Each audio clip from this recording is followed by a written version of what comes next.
Get an additional $25 off plus 2 extra magazines when you use the code AKKORNER at pioneerarmsus.com. That's Alpha, Kilo, Kilo, Oscar, Romeo, November, Echo, Romeo. Welcome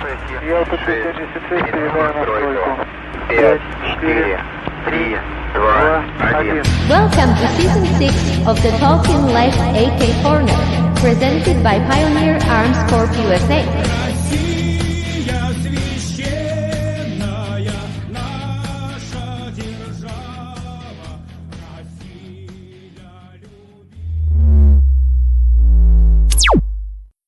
All right, AK heads, welcome back to July's edition of the Talking Lead AK KONRER, presented by Pioneer Arms Corps, as you just heard from Tun's wife there on the intro. A lot of you probably didn't know that. I probably should have made that a trivia question: is who is the lady who does the intro for the Talking Lead AK KONRER Season 6? It's Tun's wife. She's from Slovakia, I believe. So we got that accent. That's where that accent comes from. So welcome in, lead heads. And if you hadn't had an opportunity yet, make sure you go back to last month's AK KONRER and listen to the show, because we talked SKSs, and we did that with my awesome co-host who knows anything and everything there is to know about AKs and Eastern Bloc guns and Western Bloc guns and Northern Bloc and Southern Bloc. He knows all about firearms, kit, gear, training. Ladies and gentlemen, it is your favorite historian and author, Marco Vorobiev. Welcome in, Marco. Hey, nice to be back yet again. Yet again. The 7th edition this year. All right. This is like the big month, July. You know, everybody loves July because 4th of July, fireworks, summer, hot, get out in the sun, hit the water. Are you into the water sports at all? You like hitting the lakes or the oceans? I got a boat, and I always had a boat. Every chance I got, I would buy a boat. And every chance I get, I put it in the water. Well, there you go. So you're one of those people who actually use their boat when they. Absolutely. What kind of boat you guys? Like a ski boat or pontoon boat? No, it's an older boat, but it was at one point one of this considered to be faster pleasure boats. It's a bow rider, but it's a 23-footer Arriva. And Arriva was bought by Bayliner as their like high performance line at one point, and then they just killed the brand. But it's got the big V8, the 5.7 it is, Mark Cruiser. I would expect less from you. Speed. You're all about the speed, baby. Not on the water much. I mean, maybe in the rivers when I around the river, because the river is a highway, right? So, in the lake, especially if there's a lot of boat activity going on, so you got to be very, cautious. Not only because of the crisscross, jet skis everywhere, but also the waves that are created, the wakes and stuff, and some of the shallow hull boats might be, if not careful, taking on water. So the deep V holes are not susceptible to it, but not that much. But in any case, you can break anything pretty much. But so the lake's a little different. Obviously, the ocean's really different. And then, of course, we got the Great Lakes, and those are different from each other. Like oceans almost, right? Yeah, yes and no in some regard. I mean, you can get the 10-foot swells, but the difference in the lake and the ocean, especially like Lake Superior, for example, those waves don't have much, or they got a shorter valleys between them, those waves, and then they come on the top of each other. and that's if you're not accounting for it, you might get yourself in trouble. Yeah. And I've been watching these documentaries where these people are doing the dives in the Great Lakes, and they're finding all these shipwrecks and There's whatnot. over, yeah, there's over 1,000 shipwrecks all along the our shore in Lake Superior. Yeah, and they're Over they're finding 1,000. You know, the famous more and more. Edmund Fitzgerald. The place we go to usually, I swim.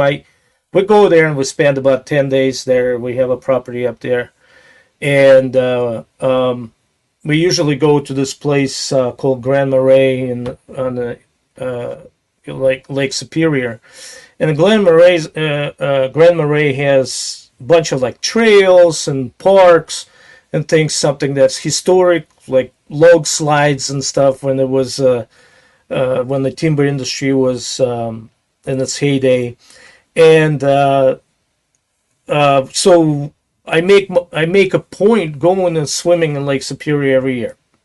One time, about 5 years ago, so maybe longer than that, about 7 years ago, we had really late start of the summer, and there were still icebergs floating in July in Sault Marie by the locks.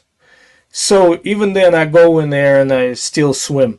And so where we usually go, which is by Hurricane River, where Hurricane River flows into Lake Superior, there is I want to say it's a early 1700s French flat bottom sloop wreck right there, right? Maybe 50 feet off the surf in there. You can actually go on it and kind of see what's going on. I mean, all the all the wrought iron stuff and things like the huge nails that were handmade, and just pretty cool. I mean, you can actually see it through the water. The water is pretty clear from the shore if you don't want to get wet, but you can actually be on that wreck. And I believe it's a Jericho Marie is the name of the sloop. I could be wrong. Drop a little. Drop. Yeah, see those lakes right here? The three lakes, the little round lake, and then the big lake looks like Soviet Union. Yeah. So see that little stop right there? See that you can't call it the divot, so to speak, on the North Shore. Mm-hmm. On the tip of that divot is our property. Oh, okay. Very nice. So wow. I didn't know those were there. I've never even looked at this area before. Yeah, it's a Lake Manistee. That's the largest inland lake in the UP. But of course, obviously, you can see the map. There's a bunch of other lakes. Oh yeah. But if you go straight up, and then to the right, see that tip right there? Is that the Whitefish Point? Yeah, right up here. Yeah. Yeah, Whitefish Point. And if you follow it to the left, this is a very nice area. And they got, if you don't have black flies there, they got the Shipwreck Museum. The place is called Paradise. It's just freaking awesome. And keep on going to the left, you'll find Grand Marais. To the left and down, up a little. Keep going. Grand Marnier, is that what I'm looking for? Yeah, yeah, it's right here. I think it's right here. Where that little lake? Cove is. Yeah. Right there. And then along that shore is just nothing but huge freaking sand dunes. I think it's called National Picture Rocks Lake Shore or something. Yeah, and that's a Hurricane River right there. See where it flows into Lake Snake? Yep, there you go. Yeah. That's a long ass river right there. Yeah, you can't really call it a river. It's like freaking stream, really, with a bunch of waterfalls and logs laying across and things like that. Yeah, I don't think a lot of people realize how beautiful the UP is and all the water and everything they've got up there. Yeah, absolutely. It's absolutely is gorgeous. And the best part about it, it's not crowded. Don't get a lot of tourists up that way? They are, but not like, let's say, like a Boca Raton or something. or Tampa. Yeah. They probably like it that way too. That way they don't get a lot of the tourist crap. I mean, the people who live there, they want as many tourists as they can because that's what they do. They work all summer to make the living when there's nobody up there in the winter, or very few people, hunters and some I've been up there a snowmobiles. couple of times, and yeah, it was really beautiful. I had a good time. Water's cold though. Yeah, it's only cold once you get in. A lot of people think that's under armpits is what gets you kind of like a. It's the last thing you gets used to cold water. No, it tips of your fingers. Yeah. Once you get in and once you kind of like adjust the balance. I mean, I stayed in that water in Lake Superior for over an hour. It wouldn't come out. Yeah, but you're a Russian bear, Marco. So Yeah, but I mean, we all have excuses. So I hope everyone is having a great summer so far, Leadheads, and I hope you enjoyed the last episode. It was a huge episode. We made some big announcements. One of those being the big discount code that CJ has offered. You can go and use the code AKKORNER at pioneerarmsus.com, and you're going to get an additional $25 off their firearms. This is for the firearms only. Additional $25 off plus 2 additional magazines on any of the firearms that you order from their website. They had a pretty good stock. I don't know how much they've sold. They've been selling quite a bit of product from their website, but if it's a blim, because they sell the blims there, they've got distributors that they send their regular inventory to. But again, like CJ said, the blims are just like cosmetic things, and they typically fix those. You can never tell that there was any kind of issue with them. So they've got the Hell Pup, not the Hell Puppy, but the Hell Pups. And we talked about the Hell Pup. I'm going to talk about it in just a minute. They've got Hell Pups. They've got Groms. They've got the 5.56. They've got your regular AKM 7.62s. They had PPS 43s. I don't know if they have any of those still or not, but he told you that they're not going to be making the PPS 43s anymore or the PM 63s. So if you get an opportunity to get those are going to be huge collector's items coming up. So take advantage of this code. If you're just kind of teetering right now on buying an AK, you're not going to go wrong with Pioneer Arms AK. These things, as we've told you time and time again, they've really stepped these things up in their production. They're 1-to-1 of the Kalashnikovs. They have the exact blueprints, and they're using the Kalashnikov blueprints to make these. So it's a 1-to-1 on the original Kalashnikov. So you're basically getting a Kalashnikov here from Pioneer Arms. Here's another positive thing about it. First of all, so like you said, it's actual AKM that's built off of the tooling and the blueprints of the Russian Izhevsk when they gave it to Poland back in the late 50s, early 60s, whatever. And another thing is, like, a lot of people going, oh, the Zastava or Yugo, this and this. The Zastava and Yugo is a variant of a gun, the same way as would be like a Valmet from Finland or Galil from Israel.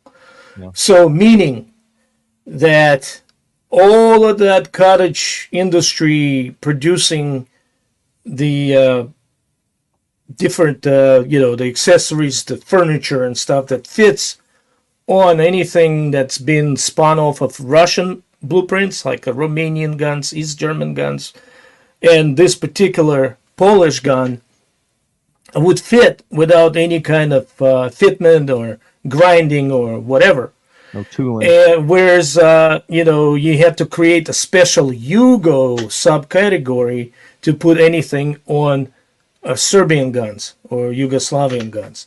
So that kind of widens your range as far as looking for accessories and spending less money on just the standard accessories rather than customized stuff for customized type or for not very proliferated rifle.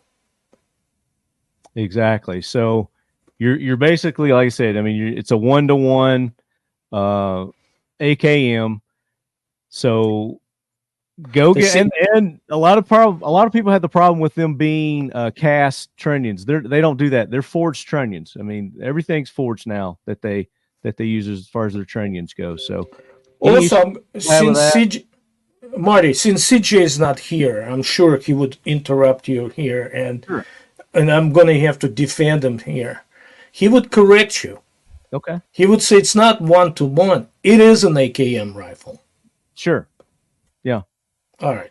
It's what it is. I mean, but that wasn't me. That was CJ. That's CJ. Yeah. Yeah. So, and I appreciate that. So go use this code. You're not going to get a better AK, and the prices are ridiculous because they're already marked down because they're, blim models. You're going to get an additional $25 off their price on their website, which they're already marked down, plus an additional 2 magazines.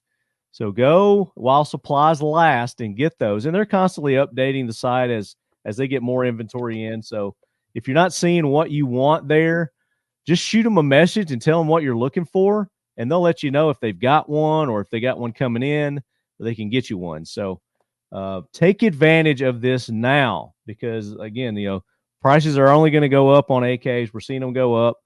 Now, we also talked about the release of the new Hell Puppy. This is their 7-inch AKM, and this is like the smallest AK that you're going to get, like CJ was telling you in the previous episode, without having to go in and modify a bunch of stuff. This is the shortest AKM that on the market today. Shorter than the mini Dracos, the Dracos, and theirs comes with this adapter on the back. It's got a sling adapter. Let me put it up to the camera there. And then they're going to have the Picatinny adapter. So you can just take this off and put the Picatinny adapter on there, and then you'll be able to do something like this with your Hell Puppy. So I don't have the sling adapter yet. I've used a different product that's on the market. I'm not going to talk about it, but that's what I've done there. And then you can put your different muzzle devices. This is one of their adapters that I put on there, the 308 adapters for your thread adapters. So you can throw your cans on there. You can throw your red dots. So this comes with it. And we're going to talk about these rails, Marco. This is one that they send with their Hell Puppies. So you can change out your rear sight with this railed Picatinny adapter here, so you can throw on some optics. And then it comes with the ability to do the side mount also. I've changed my grip out. That's not the grip that you're going to get. But it's a Mission First. So I don't know if you guys knew this or not, but Mission First makes AK grips. They make really nice AK grips that I really like. So those aren't on their website yet, but they will probably be there soon. So go to their website, check it constantly. It's pioneerarmsus.com and use that code AKKORNER. I can't stress that enough. So CJ really takes care of you guys, especially all the giveaways. We gave away 2 guns last episode. We gave away a PPS 43 and a what did we give? What was it? A 5.56 or 7.62? I think it was a 7.62. We gave away last episode. But he made the announcement that this episode we're going to be giving away. This is the July edition, the railed AK. Let me show you here. This is what's up for grabs today. So for everyone who paid attention to last month's episode, that's not it there. Where'd it go? Here it is. Is that showing up, Marco? Yeah. There it is. It's the 5.56 AKM. That's the one we're giving away there. It's railed. It's got a collapsible stock, and it's got the rail covers. So that is what's up for grabs today. And everybody who participated in our listener question post is going to be eligible for that awesome giveaway. And the Hell Puppy, this is going to be our big September giveaway. We're going to be giving away one of these in September. And Marco and I are going to tell you what you're going to have to do toward the end of the show to be entered to win the Hell Puppy. So excited about that.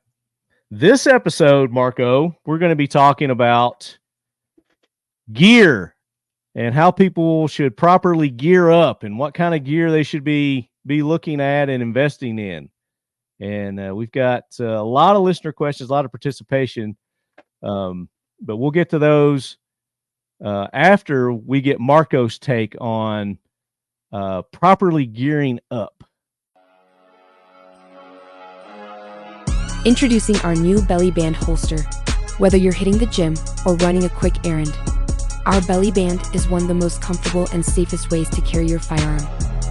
The center section allows you to carry most common pistols. Left or right-handed, this has you covered. A hard laminate trigger shield protects the firearm's trigger from unwanted intrusion, giving you ease of mind while carrying every day. 2 elastic sleeves give you the flexibility to carry other everyday items, such as spare mags, flashlight, knife, or pepper spray. 2 zippered pockets run on both sides, offering the option to carry smaller items, such as money, cards, or keys. Flush fit on your lower back or waist, easily keeping your setup discreet no matter how you choose to carry. Utilizing 3D spacer mesh, these channels allow for exceptional and efficient airflow, giving you maximum comfort and keeping you cool. Carry whenever you want, how you want, with our new belly band holster. Available now.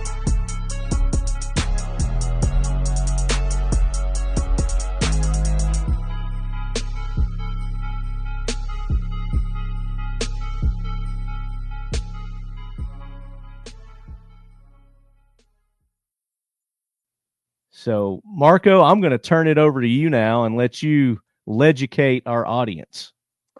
All right, I guess you know me, so I have to dive into history first, and then slowly move into my personal experience, and then into what's going on right now, and some of the suggestions. And again, so one thing to remember is nowadays that it's not like you issued something and you taught on it and trained on it, and then that's what they expect you to carry. Now there's a freedom given to anyone. I'm not talking to military guys. It's mostly to to civilians who can do whatever they want. But the one thing to remember is that you make that gear not because you saw it on TV or you saw it in some conflict, some soldier carrying it, but because it fits you. And it fits you and makes you more efficient to run your main tool, which is your gun. But anyway, back into history. So when the AKs first appeared, you got to realize, so they take the pedigree from World War II battles, right? And then you got to think that they replaced things like a PPSH, which was issued originally with 2 drums. They were numbered to the gun itself because they weren't always universally fitted to just any other gun. Chances are, I have PPSH and I have about 7 drums and only 2 fit. I can make them all fit, but I don't want to do it. So 2 of them fit perfectly, and that's how it was issued. So the number of magazines in during the World War II, but anyone who's been in a gunfight would tell you that there's not enough magazines, no matter how many you have, not enough. But anyway, so it's 2 72 round magazines, and the brass thought that it would be enough, but it was a pain in the ass to load it, and literally took like a freaking 10 minutes to load one. Well, let's say 5 minutes even. It's way too long. So anyway, so when AKs were first issued, they were issued with 3 magazines. 1 in the gun and 2 in the pouch. Unfortunately, I don't have that old original pouch that came with the AK-47 Type 3 that they finally adopted. But shortly thereafter, they switched to a 3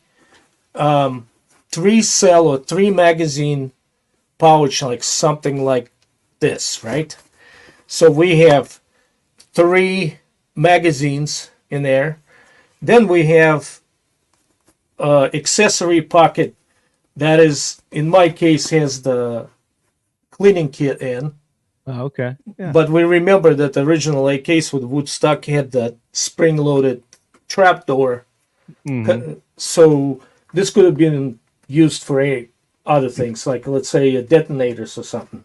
And of course, you got another pouch right here, which held the oil bottle for you to maintain your gun. Okay. So it had 2 belt loops, right? And you carried it on your right side, a front right side on your belt. The problem with this is I'm like easily manipulating because the magazines are not full. They don't have the 90 rounds in them. Is that like a canvas material?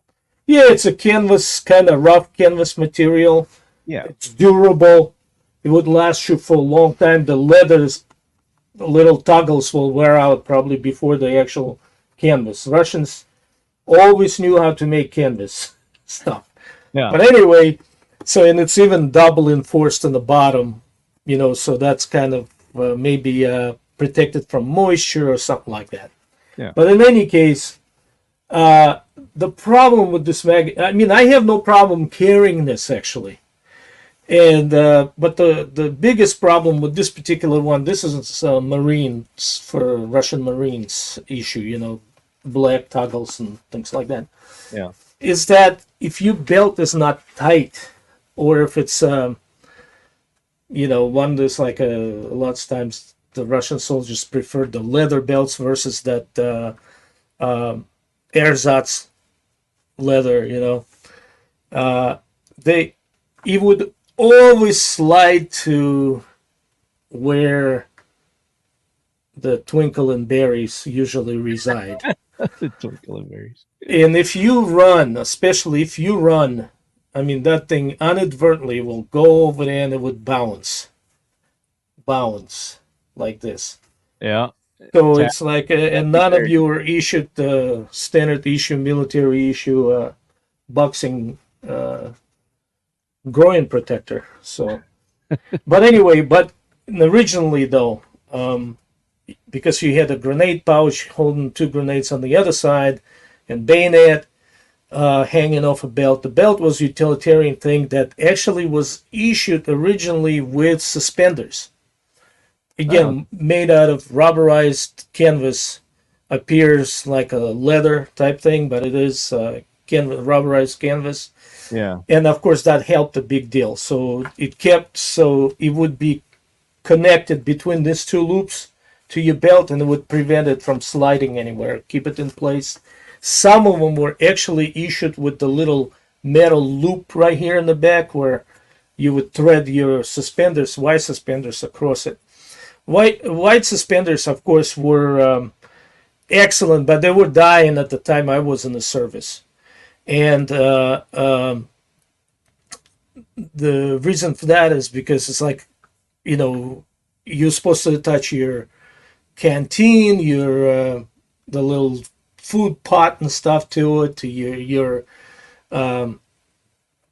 entrenching tool to it on the back, your poncho, you know, half shelter in the back and stuff. It's like kind of too cumbersome where a unit would just have to grab their guns, their magazine pouches, and go out to the range, and you know, just have spend a day at the range instead of loading that thing up.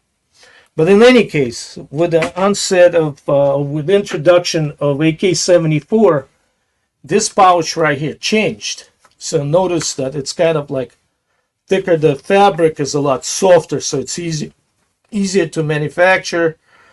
And little accessory cleaning kit pouch disappeared, but yeah, it now had 4 cells. Okay.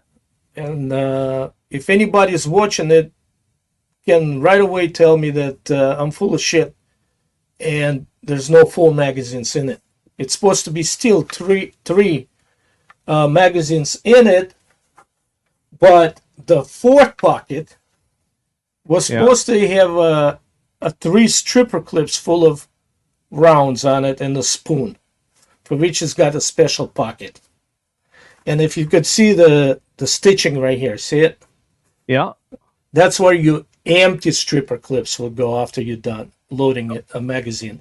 So you have those pockets on the outside for your empty stripper clips. Well, they kind of they on the inside that fourth pocket. Oh, they're stitched on the inside. Okay. Right. Gotcha. So let me ask you, like they say in New York, Question. what in the world were you thinking when you came up with this? Why not just give another magazine and put in there? Why do you have to put 30 rounds in the stripper clips so you would eventually load it into an empty magazine? Why not just have another mag? That's a question that scientists and historians will argue about probably for the next 200 years. But here's the interesting thing. So on the onset of Afghan war, of course, that was the equipment that was issued to Soviet soldiers at large, that is. Not the special forces, not the airborne stuff, which we talk separately here in a minute. But the airborne troops too en masse, like their infantry units, and mainly the motorized infantry. And once they start capturing Mujahideen loadouts, and mind you, Mujahideen were not this freaking super soldiers that were equipped to the last freaking thing. They still had the freaking black powder rifles. As you would not believe how many of those Karamultuks we would capture from them. Where they had the fucking the what do you call it? Is it every the elephant tusk incrustation in it? Ivory. God damn! You know, I mean, old. I'm getting old. I'm getting old. I'm still sharp, but I'm old. I can't speak. Sharp as a butter knife, buddy. Keep going. You're doing good. Keep going. So anyway, start capturing those Chinese rigs, right? The chest rigs, and they became immensely popular. But it's not like unit of, let's say, a company size unit, like 100 to 120 soldiers will go out and kill like 150 mujahideen, so they all can re-equip themselves with the chest rigs. Mind you, not every freaking mujahideen had it. But nevertheless, those lucky ones, especially like, special forces or scout units that were in the forwarded areas and that were intercepting the convoys and things like that, they would often wind up with those things. Also, those were passed from soldier to soldier, meaning one of them gets discharged and goes home. He gives his gear to his friend who still got some time to go, and so on and so on. And so they became very popular. They were true chest rigs. So let's address that. Okay, chest rigs. Yeah, because what you see now is no longer a chest rig. It's all belly rig. Yeah. And it's the worst thing you can do to your loadout and to where all of your shit where your gut is. And the reason for that is try to fucking squeeze into a hatch of any kind of APC with that shit on. It definitely hinders your movement. Yeah. Yeah. Try to drop and make yourself flat because the fucking motor rounds going off around you. You'll be like a freaking seesaw bouncing back and forth on that thing. So the chest rig was supposed to be in the chest right here, right? Because when you're on your elbows, all that shit is accessible. Not here in the gut where you, once you plop on it, first of all, your ass is up in the air, bound to be shut off. And then the other one, you lay in and you load out that you're supposed to be pulling out when you do the reload. Why do they do that? What because majority of the shit that they did in Iraq and Afghanistan was foot patrols. I got you. And then in the war, look what's going on in the whatever that fucking Fourth Reich right now. So if you look at the soldiers, majority of them don't have their loadouts in front of them. If they do, it would be singular magazines, like a single flat magazine, which I address in a second here. But this is what learning from that, so Russian soldiers would do, they would sew these things together. Together, then attach some like discarded slings from AKs, Yeah. make the crisscross straps on the back, and then another one around the waist. So there was a lot of self-made pouches that were actually made in Afghanistan by Soviet soldiers. The best one was, there's this RD-54. See if you can pull it up. RD-54.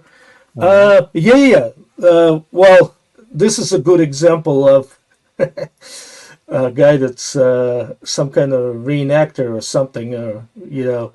But anyway, so he has a RD-54 on him, but he doesn't have those two pouches, two magazine pouches attached to it because it was already removed. But RD-54, see if you can pull it up. RD-54 Soviet airborne backpack. It came as this rig that you put on over your parachute, which your backpack then becomes the butt pack. It's hanging off your butt. Right. Oh, perfect. Second row to the left is a good example. This one? Right. Yeah. So you see, you got the double grenade, the one of your suspenders attached to double grenade pouch on the left, and then double magazine pouch on the right. Again, Soviet fucking way of thinking.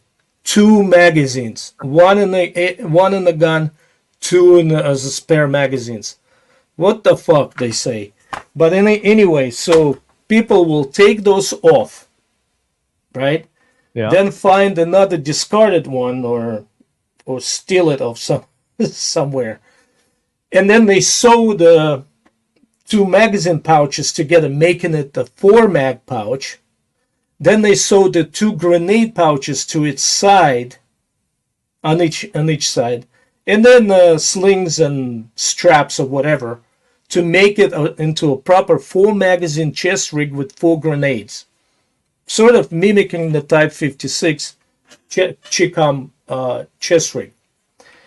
So that was the most popular self-made pouch. Also, early on, so every APC that Russia made was a water type of APC that could actually float like a fucking boat. And as such, there was a ample supply of life preservers in the hull of that thing. So the soldiers would steal those fucking things because it was military. It was that OD green color. It wasn't orange or anything. Yeah. And then they had individual pockets that were stuffed with flotation type of devices, looks like a vacuum sealed plastic thingy.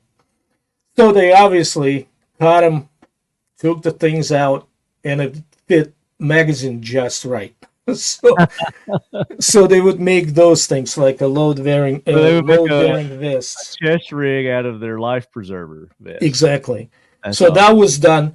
And then in 85 rather, Russians finally made their Poyas A and Poyas B, which is the chest rig, and as an accessory, the GP25 grenade belt was attached to the bottom of it.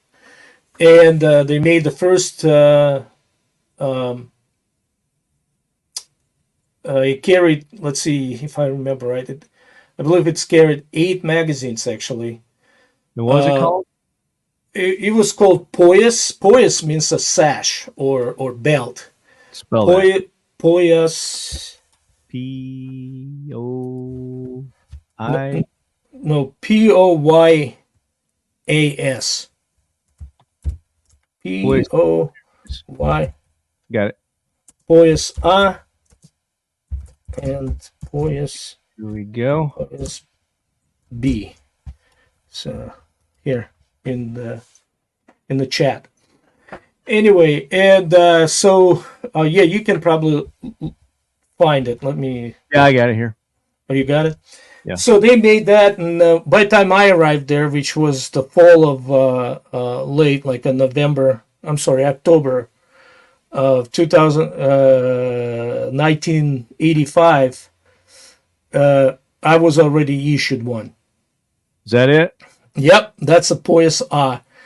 And then there was but it's the second version. The first version had the snaps on it instead of those leather toggles.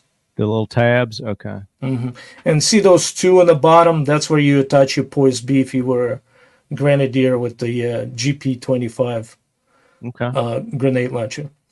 So, yeah.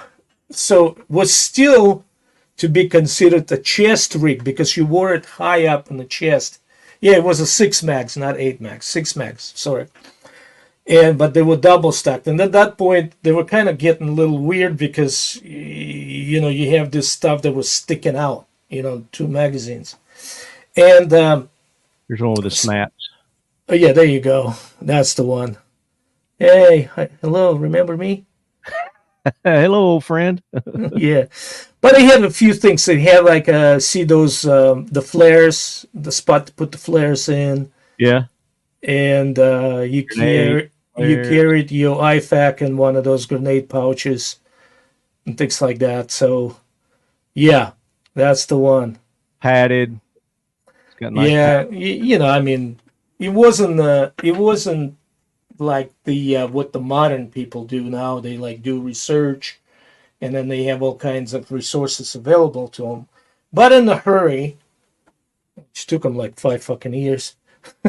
But in a hurry, and with the stuff they had, they actually did a pretty decent job. So, of course, about where you could do the attachment here. Let me pull it up. But continue. So, yeah, there you go. That's your Poise B. Yeah. And so, other things that they use, obviously, they used a lot of, especially pretty much the entire Spetsnaz Corps and majority of airborne and motorized infantry, divisional recon and scout units already had the Type 56 or some Pakistani versions of it. The Type 56 of the Chikov thing was also designed for 3 magazines. And this is what it kind of limited is how much ammo loaded in the magazine you could carry. Obviously, you had a lot of loose ammo in the packs that you'll be bringing with you, or maybe if it's a unit and it's you know, had enough mules, which you were a mule, to carry, then there would be like those tin cans and stuff, spam cans of ammo and stuff to carry with you. But the more magazines you can load with you and be ready, you're a little bit more efficient and effective. And so the Chicom chest rigs were made out of this like kind of like canvas, but it wasn't like a Soviet canvas. It was this Chinese really tight canvas. And to make it, and some of them came with, some of them were, and I'm thinking those were Pakistanis. They had a 4 magazine pouches in it instead of 3, but majority of them were 3. Yeah. And what the Soviet soldiers did was they would boil it in the boiling water, in the hot water, boil it, and then take 2 mags and shove them side by side into everything, like as much as you can, and let it dry. And at that point, you could somewhat fit more mags into a single mag pouch. So you can, one more mag, like let's say, you know, make it maybe a 5 or a 4 mag type of rig, where it was, you know, you can also shove your flares in it and other things. So yeah, the soldiers did a lot of self-fitting, building, self-modifications to modifications, right? To suit the battlefield need, yeah.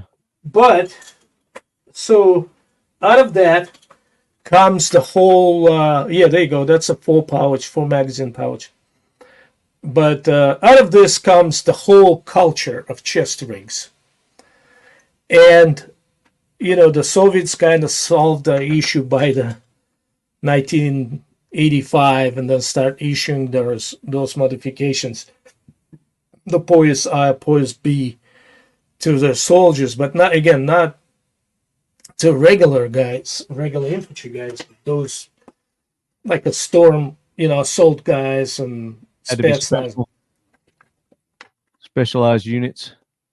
Right, because we obviously see when Russia first rolled into Chechnya back in 1994, you could see that those guys still carried those old 3 and 4 mag pouches that were hanging in the belt.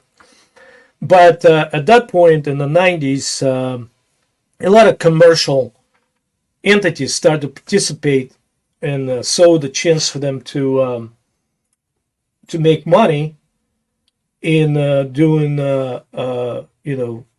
designing their own stuff. That's where that Smash comes from, by the way. And they basically, they took the concept. It has to be in the chest. You have to have adjustable straps, and you got to have one adjustable around the waist, or I guess the back. And there's a variety of them came in, like one chest rig called Pioneer, for example, and a bunch of other stuff. And I have it all in my things. I would have destroyed the whole fucking basement here just looking for it. So anyway, they would have this long flaps with the long Velcro and like, to get the mags out. Velcro is an effective thing to have, but not the long Velcros where you have to go, and make the freaking noise. Usually a regular toggle would be better because it's quiet. Right. So anyway, going to the US kind of went with their load-bearing stuff. There was like this vest with some SN9, some MOLLE stuff and single pouches and whatnot. And that was discarded to a more of like a realization that shit has to go over body armor. Right? Mm-hmm. So once they start issuing the body armor, like the Interceptor especially, they already had a full thing of MOLLE straps, and they have to redesign the Alice, switch from Alice attachment, which was kind of okay solution to make a certain military equipment modular. So you can put, instead of this, you can put this here. Instead of that, you can put this thing. And at the same time, you can attach it to the belt. Belt was very important at that point because that's where you carry your bayonet and your sidearm and all that. But obviously through Vietnam War, the U.S. used what the Russians used at the end of World War II, those Y suspenders. The only difference was the U.S. was using maybe a lighter and more modern nylon strapping and all that stuff. But anyway, so the Afghan War and the Vietnam War showed the effectiveness of a chest rigs, right? To carry it on the chest. And so it doesn't interfere with the rest of your equipment and so on and so on. Oh yeah, this is a, I have that and I hate it. But it's you have to be trained for about a month how to use that fucking thing, and still it only had 3 magazine pouches, but it had like 11 of different other pouches that you had to put your IFAK here, your tourniquet here, your freaking detonators right here. Here's your grenades. Here's your even in the back. If you look, you can show this thing in the back. There's no freaking way you can reach to it. But to put it on or take it off, it's a procedure itself. It's sort of like you would put it over your head, then you first got to secure the back side of that thing to yourself. Yeah, it kind of looks like a life vest, like trying to put on a life vest. No, even worse. I mean, it's the most useless fucking thing. It looked cool. And it worked good because it was designed for the airborne, and it was designed to be worn under all the other stuff, including parachute, so it wouldn't interfere, and you carried most of your stuff with you. It's sort of, you know what it. I think during World War II, the British carried a vest over. Yeah, there you go. So you had to have two canteens in the back, and it's more for like dropping you behind the enemy line, and supposedly you have everything you need. And also the U.S. Rangers that actually landed on the Normandy, they had that vest that had things in it. Lord. You know, bunch of pockets and everything in it. And it's kind of like a take on that, but it was, I would say, wasn't, although it was issued in mass to the airborne troops, it was not a successful or good. So as it evolves from commercially offered chest rigs, right?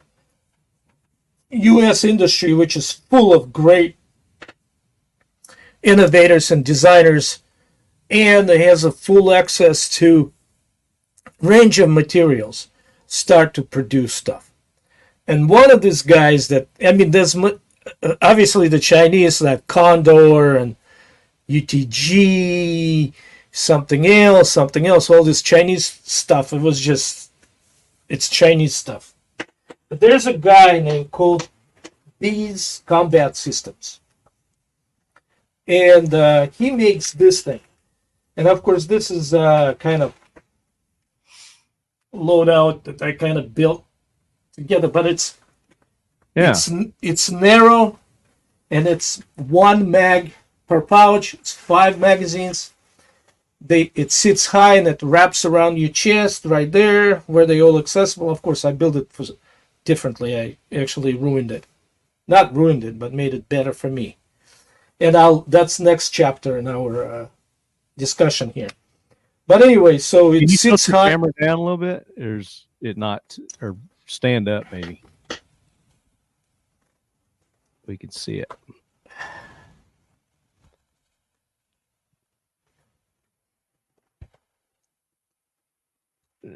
Oh, there you go. There you go. Yeah. Okay. So it's BCS, Biz Combat Systems. I'm not a paid spokesman. We cooperated with him on building SVD chest rig. It literally called Marco's chest rig. But so this right here is built for something different, and I explain in the next chapter. But anyway, in its original form, he would have the straps going on the, both of my shoulders, connecting to the side strap, and it sits high and flat. That's the biggest thing. And then you got 5 mags in it. And spell the name of that company again? It's a Bees, like bees, bzz, BES. Right. Combat Systems. All right. I'll pull that up while you're talking. Okay, so if I had to criticize him for one thing, and one thing only, that would be, and again, hear me out, all those boys and girls in TV land, don't be like that. Don't use so-called H strap for chest rigs. H strap. Mm-hmm. Don't use the H strap. Instead of the crisscross on the back like a Chicom and the Soviet chest rigs, right? The back straps. Yeah. That come across over your shoulders and then in the back. Somebody decided to make them run just kind of parallel all the way down to the side strap, and then have this H or a connecting strap. A strap where it rides right on your bone right here. And people who do a lot of squats and stuff know all about it. Yeah. This is the worst fucking place to put any kind of pressure on carrying anything heavy. Yeah. It will tire you out like you would not believe in. Like at first 10 minutes, you'll be saying, Sarge, I can't carry this no more. And give you a big fucking headache. They might just shoot you and leave you by the side of the road and share your shit among the unit. But in reality, though, so what I did was when he sent me this thing, which I'm grateful to him, he and I can talk about the features of it, but it's full of features. It's awesome. It's so modular. You can build it and stuff. Yeah, there it is. Is this the Marco rig? No, the one, I think this is it right here. That's the Marco's rig right here. Oh, maybe. Yeah, both of them are. Yes, that's a Marco. Oh, fucker. He took a Marco off. All right, fine. Son of a bitch. Right. Anyway, see, that's got the H on it, but inadvertently it's going to ride up, and it would actually be on that bump of your spine. Gravity, right? Because gravity, Right, you got all your right. weight here on the front pouches and all that. It's going to be bringing that in the back up. So what I did was I took a scissors and cut that fucker out and crisscrossed the straps. There you go. And that's it. And it worked like a charm. But, so that's one. The other one is this one. And it was given to us at one of the SHOT shows and by a good friend of ours. That he's not there anymore in the company, but I think he's the started the company and sold it. Yeah. And this is called low profile chest rig, like simplistic chest rig built by the Spec Ops brand. Spec Ops brand, okay. Right. This is an 8 magazine pouch. Okay, it's also kind of small, as you can see. This is it right here.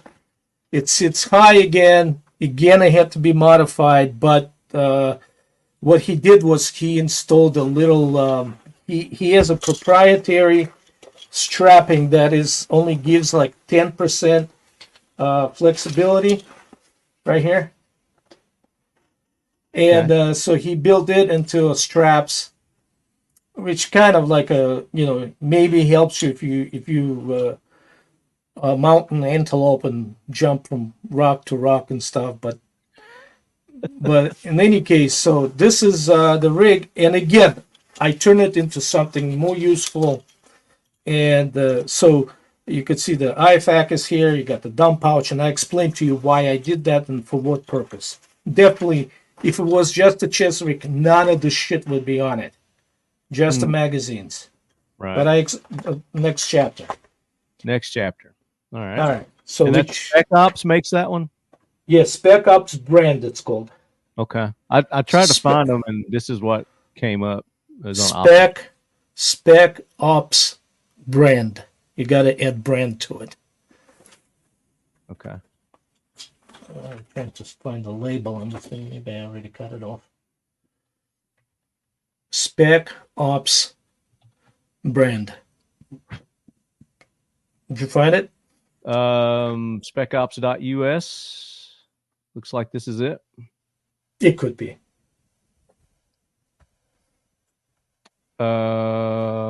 Here we go. Does that look right? Yeah, that's it. That's it. Okay. There we go. So it's SpecOps.us if you guys want to look that up as you're listening here. Right, 1P and Ops. They make a lot of good stuff, actually. It's like seasoning a cast iron skillet. Use it that few times and it builds up in there. Our product, CLP Plus, is a bio-based, non-toxic, complete gun care. Your cleaning time will be reduced by over 50%. I like to say it's a clean shoot, clean shoot, clean shoot for it to fully remove whatever product you've had on there before. It's like seasoning a cast iron skillet. So all I like to do is you'll field strip it like this, go piece by piece. Basically all I do, I'll take the nylon brush into the paste and you start covering. Come back, clean each piece, and then even on the handles, on the outside and on the inside. With our product, you wipe it all off. You don't leave any on there. From grains and all, stick it in. It's safe on all metals, plastics, composites, wood, rubber, leather. I just use a nylon brush and then a bore jag with one of our pre-saturated patches. You put it in, swipe, coming back, you can see what it's pulled out. And this was a brand new firearm. With our product, your malfunctions from carbon buildup are virtually eliminated because carbon will not be building up. There's nothing to stick to. And all of our product is USA source and made. Grab the microfiber cloth and back and you'll wipe it off, and you'll wipe all the product off now. There you go. It's that simple. But anyway, so now we're moving on to a modern conflicts, right? And modern conflicts, and like I already mentioned before, if you look at the videos of what's happening in the Ukraine, Wachovia, whatever the fucking made-up place is, Wakanda, you'll see that first of all, everyone wears armor, everyone. Okay, and if you wear armor, then you inadvertently become a lot thicker, and it also extremely fucking heavy. Yeah. Okay. And then more shit you put on it, on your armor vest, the more cumbersome it becomes, and more restrictive as far as your movement is concerned it becomes. Or restricting, I should say. So I wonder how it works. Yeah. So if you look at the guys that are now in the battlefield, you won't see any fucking magazines in front. Yeah. But you'll see them on the side. On the sides. Right, on both sides. Along with tourniquets and eye pack and stuff, so it could be reachable by both hands. Yeah. So here's the thing. Satchel, the name, the like Elmo says, the word of the day is satchel. I don't even know why you're watching C. Elmo. I had 2 kids, man. Okay. La la la la la la la la Elmo song. And the satchel, the idea of a satchel is this. First of all, you put it to your side, exactly where you want it, to your so-called weak hand or strong hand, depending how you're gonna reload your gun. The second thing to a satchel is you can take it off anytime you want and put it back on without removing your body armor. It just stays with you. Instead of that cumbersome shit that you have to go sideways somewhere or can't even get through the freaking door because you're carrying this crap on you. This stuff you carry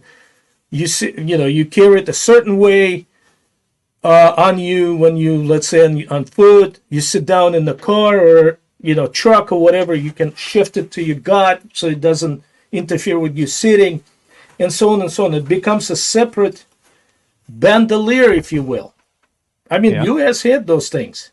Yeah. So it comes across here, and then you got your side strap that goes around your entire rig. Click, click, Nexus buttons, and it comes off.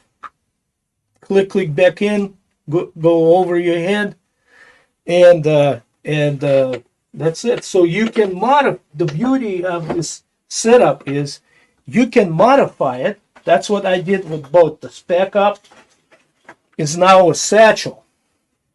Okay. Right? Yeah. And it goes over my hand, over the armor. It sits right over here. I can set up my IFAK right here or here. Doesn't matter which way. I got the extra grenades if I need to. I don't. And a dump pouch on it. So and then if I don't need it again, I got the Nexus buckles to undo the strapping, take it off. Or if I'm like right now, I'm sitting in the chair, so it's kind of like on my side, and then I can put it in the front. It's not in camera view right now, just so you know. But yeah, getting the idea. And the same thing I did. What brand is that, Marco? Is that a specific brand that you're using there for your satchel? That's Spec Up. That's the one I was telling you about. Okay, I turned it from a chest rig to a satchel rig. Okay. All right, and the same I did with the Buzz, the Bs, I mean, BCS. And the only thing is it's longer, right? That one is a little more compact, but it's flatter. So I attached two more. Get a little more real right estate here. on that one. Yeah. But and so you can. There you go. Yeah. Now we can see it good. Yeah. Right. So again, it's not attached to your body armor, so you can.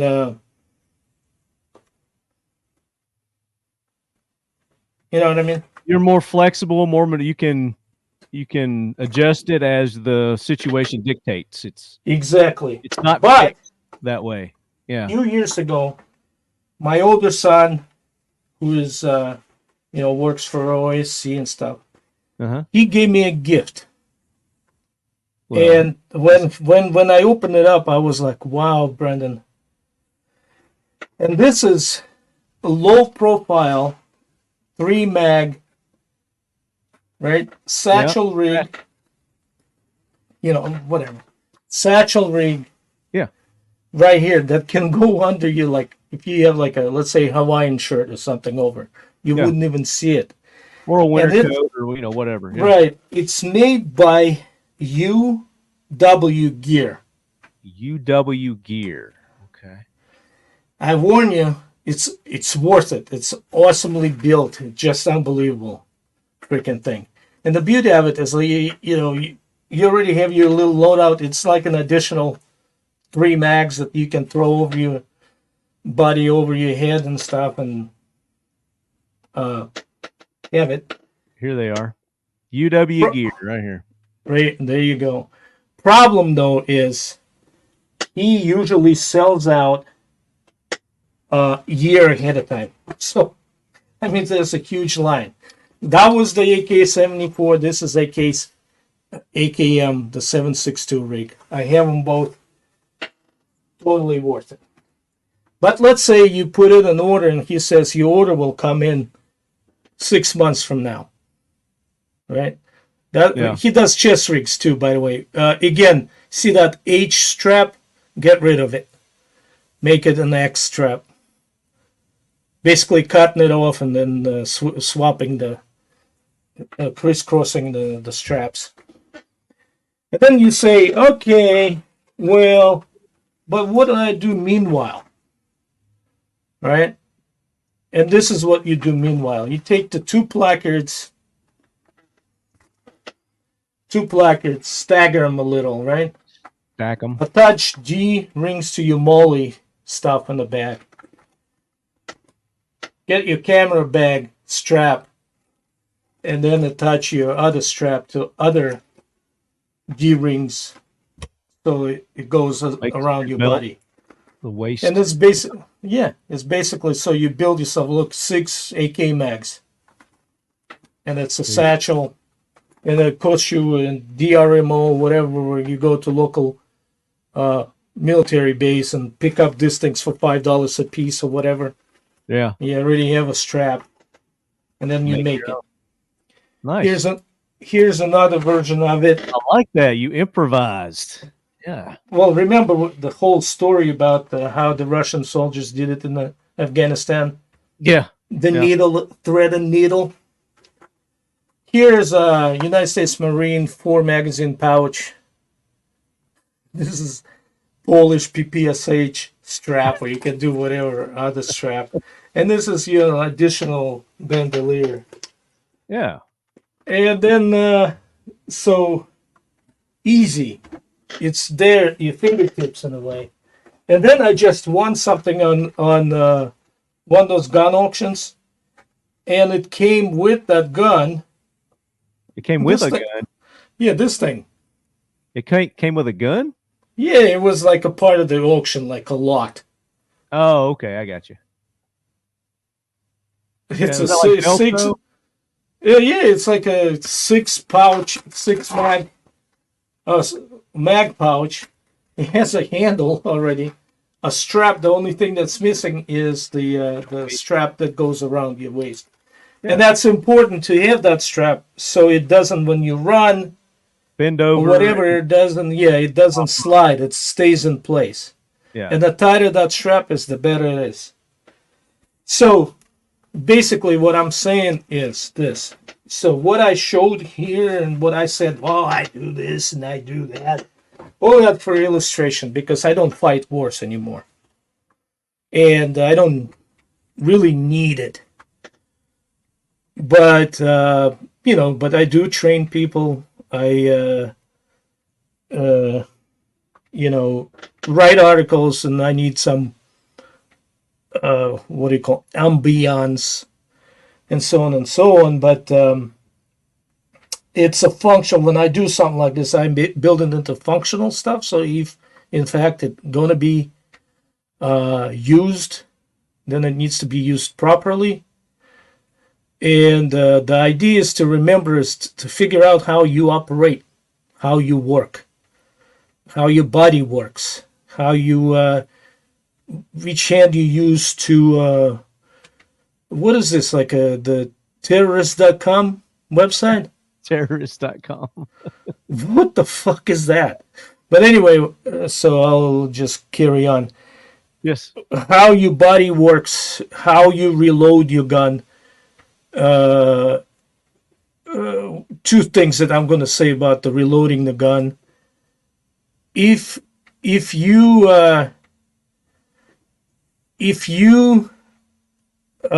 stand there like they teach you in carbine course and yell empty, or like reloading, right, and then stand there and do this shit with the mag where you flick the mag out and then you put mag in, supposedly like saving 0.56 seconds, right?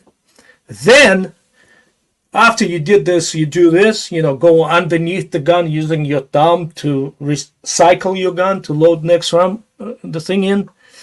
Then you are a grandmaster of New York City LGBTQ Pride Parade.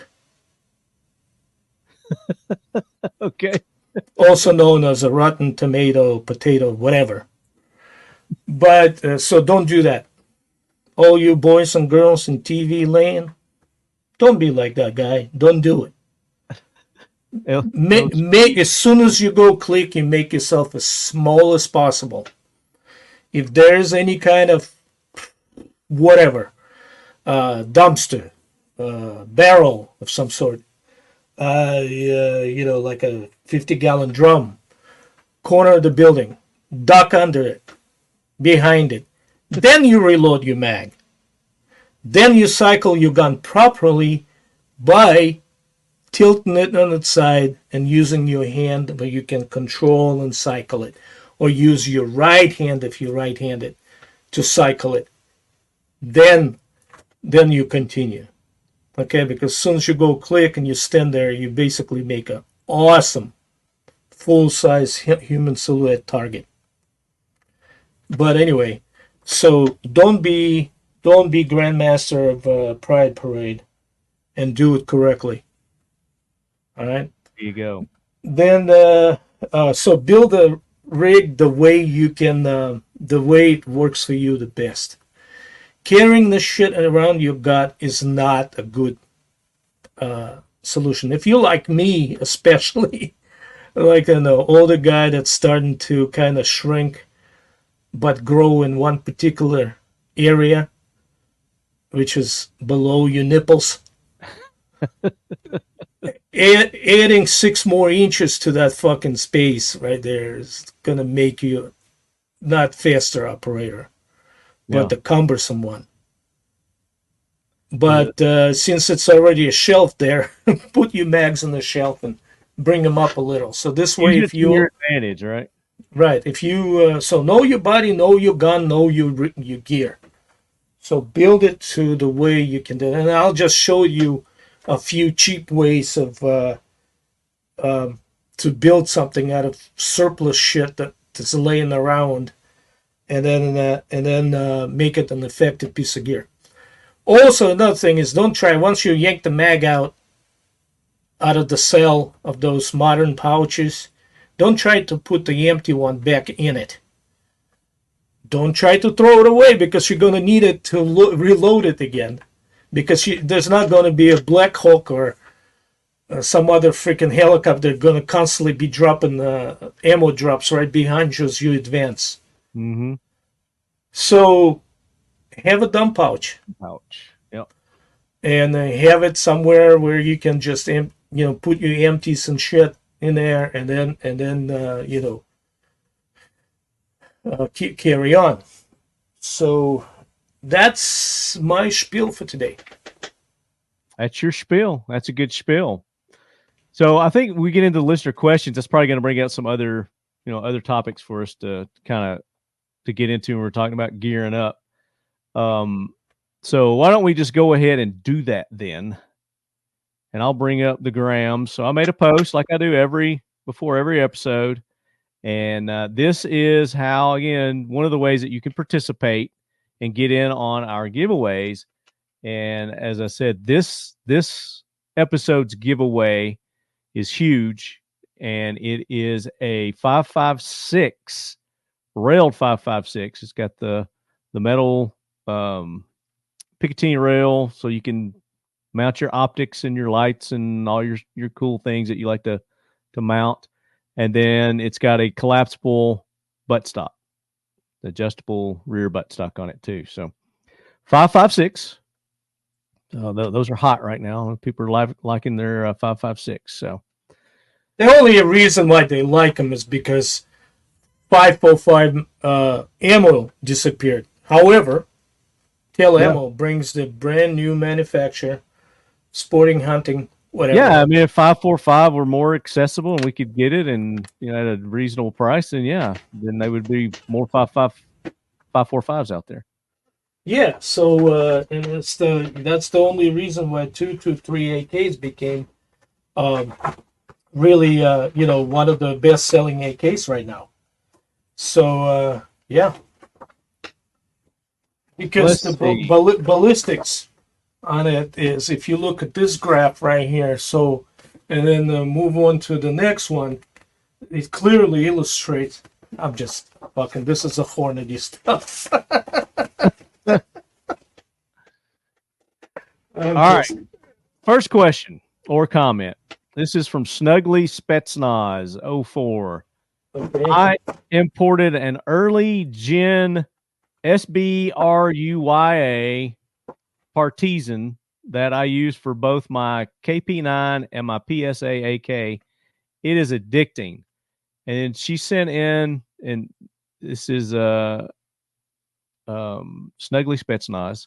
She does the competition shooting, and her and her dad take part in a lot of AK events. Did that come up?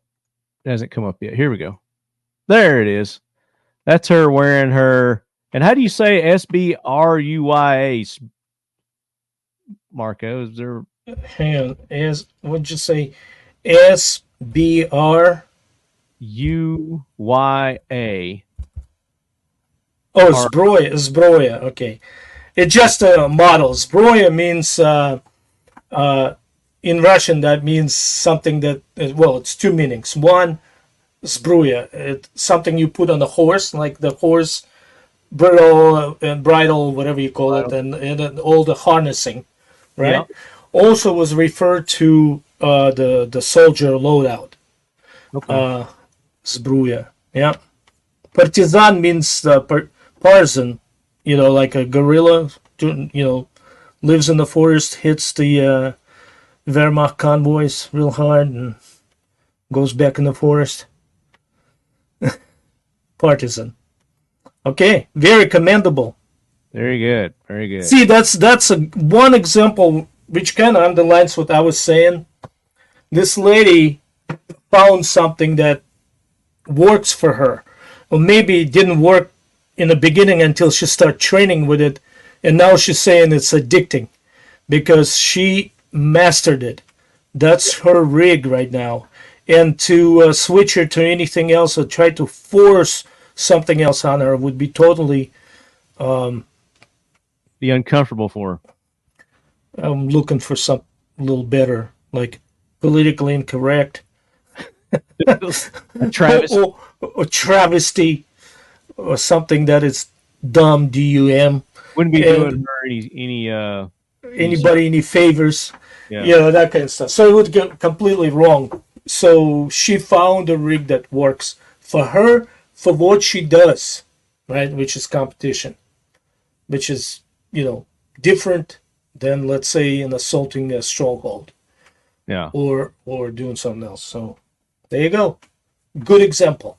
So we've got several that are along the same lines. I've just kind of scanned through here. One of the a lot of people are asking, what's the best chest rig, favorite chest rig and setup?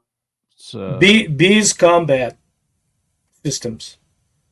that's your favorite? That's your go-to? Well, I just did the whole thing on it. It's flat, 5 mags across the upper chest, flat.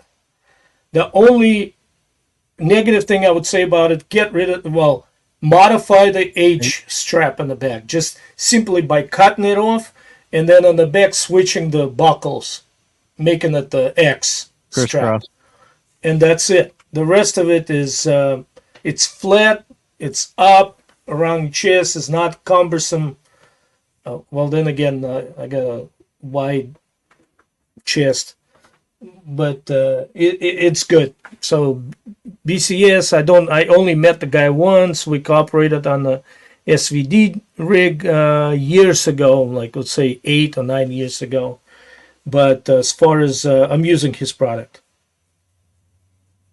Very good. And then to add to that, do you prefer fold over flaps or the open top retention type? Okay. I do both. It doesn't matter to me, but you have to be aware of what you're wearing. Meaning, like I mentioned, those big Velcro shit I don't like because they make noise. They could easily be, by you rubbing on something, it can be undone. The easiest ones, obviously, is open top, right? But here's a good example. I just did my bees rig. Those cords, the elastic cords that retain the magazines in. Little bungees, yeah. Bungees, they don't last. They might not even last 6 months. Mm. But they're easy to replace if you have a ball of them. So you can just cut them and thread them through, tie them up, and there you go again. They're the easiest ones to use. However, if you operate in like let's say in a thick brush where you might have to crawl, or in some kind of like bombed out dwellings and things like that, you know, you might be losing some magazines. It's number one, or damaging the magazines. That would render your gun useless. So the flaps also work well, but there's a flap and there's a flop, right? So we talked about the Velcro. Mm-hmm. These guys right here, UW gear, use the interesting old school flaps where you pull them out. It's got like, it's not a hook, but it's like the plastic sewn into. Yeah, there you go. And then you just. Molly. What is it? Molly. Is that a Molly? It's basically like a Molly strap where you would put that in a Molly strap. Yeah, it's like a retention. It's actually I've seen it way before the Molly and some other. But anyway, yeah, underfolded stuff. Yeah, it's like a nylon strap that you just tuck into a behind into that like a Molly webbing. Yeah, like a Molly strap. Yeah, so that's quiet, easy. Another thing is like, okay, a lot of people like to use buckles and freaking Velcro and all these modern things that the scientists, British scientists, came up with for combat gear, right? But here you are in some kind of freaking dugout with a bunch of your guys, and you took your stuff off, and some fucker coming off because he was being relieved from the watch and steps on your Nexus buckle and it crushes it. now your piece of gear is fucking useless, right? Yeah. If it's like a load bearing buckle, if it's a retaining buckle, also it's no longer useful. And to repair it in the field conditions would be impossible, because you have another buckle. It's part of your loadout and whatever. Which brings me to this ingenious shit that was designed back in, like, God only knows when, the probably by samurai called Yasuhiro or something, and which is the wooden toggle and the loop, right?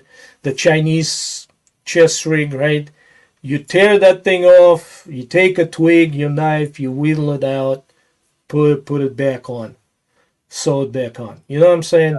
Yeah. So, Yeah. so you have to be careful as to how, in quotes, modern your gear is.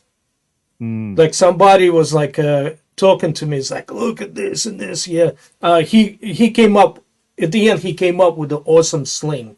I'm not gonna mention the guy. Okay. But it's a sling that had all the features in it, except they had a plastic Nexus fucking buckles. Oh. And I just did it. I demonstrated right there. He gave me one, like a gift, right? Like, here. He used this. Tell me what you think. And I said, it's probably most usable sling I ever seen. But check this out. And I put the buckle down and I stepped on it and it broke. And I said, and now I need a new one. And he was like, oh, look. And then he kind of like took it as an assault. But then he sent me a new one with the Cobra buckles. And he said, what do you think now? I said, you achieved perfection, my friend.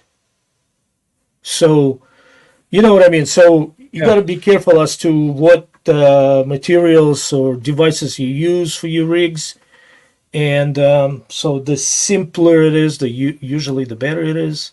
Absolutely. But then again, if you a soldier serving somewhere as an assault unit is one thing. If you just running a 3-gun competition is another thing, or AK competition that Kalash Bash or whatever, and so sort of like make sure your gear fits the purpose. All right, next question. Mustang Perry says, I second almost every question asked already. Should the number of mags carried vary between 5.56, 5.45 AKs and 7.62? What is everyone's preferred modern chest rig plate carrier? We talked about that. Sling preferences. There's several questions about slings here. I'm not sure I understand the first part of his question there. I think he's saying, is there a difference in how many magazines you should be carrying between 7.62 and 5.56? Okay. Probably the same for 5.45 or not. So here's one way to answer this question. You should carry as many magazines as you can possibly carry, whether it's 50 caliber or 22. And idea being that like a 600 round loadout, right? You can possibly have 20 magazines on you, but let's say you have like maybe 10, per se. And the 10, that's the 300 rounds. That's about 20 minutes of intense gunfight. Okay, especially the ones that there's a reason why U.S. military or Army, at least, are not teaching the full auto gunfire anymore. It's because they think it's a all sweeping freaking magic wand, and they start doing this thing. So swaying back and forth and stuff, instead of actually aiming the rifle and hitting the target that they're aiming at, which is taught how to do with full auto fire in Soviet, well, back then, and then the Russian military. Short bursts, carefully aimed. Whiskey River Beef, farm to table with a twist. Come along with us on a quest towards achieving self-sufficiency in food production and fostering a robust local food source to promote good health. Stock up with premium Tennessee beef, unparalleled in flavor and tenderness. You can be confident that you're receiving beef with no added growth hormones or implants. Always pasture raised, locally USDA processed, and shipped straight to your home. Whiskey River beef is grass and whiskey mash fed and finished, and is at least 14 days dry aged to enhance the tenderness and give you the most robust flavor imaginable. Go to whiskeyriverbeef.com today to order. Visit us on Instagram at Whiskey River Life and on Facebook at Whiskey River Beef LLC.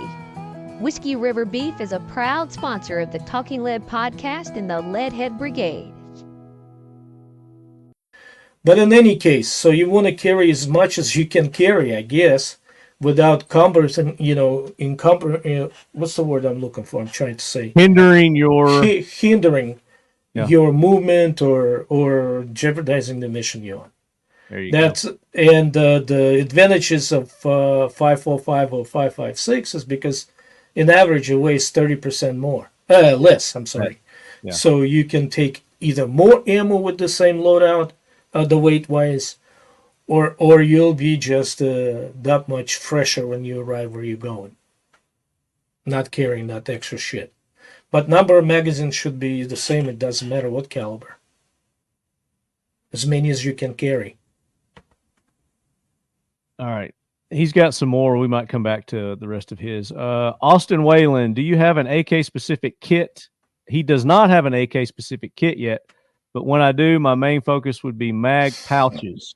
Would like to hear what are some of the mag pouches out there for the AK platform. Educate me. So you've talked about that. We talked about Biz Combat Systems. We talked about UW gear, and you can make your own. Yeah, you and more often than not, I should say, using State Department lingo. Here's the rig, obviously designed. This is the official issue, official military, U.S. military issue placards that you're supposed to put on your body armor and stuff. And that's an old 3-color or 3-color desert pattern, so you know it goes back to the 90s. Yeah. And here's the 6 magazines in 7.62. And they pretty, they loose, but, if you, not that. If you get it up against your body, too, that's going to put a little pressure on it, too. So yeah.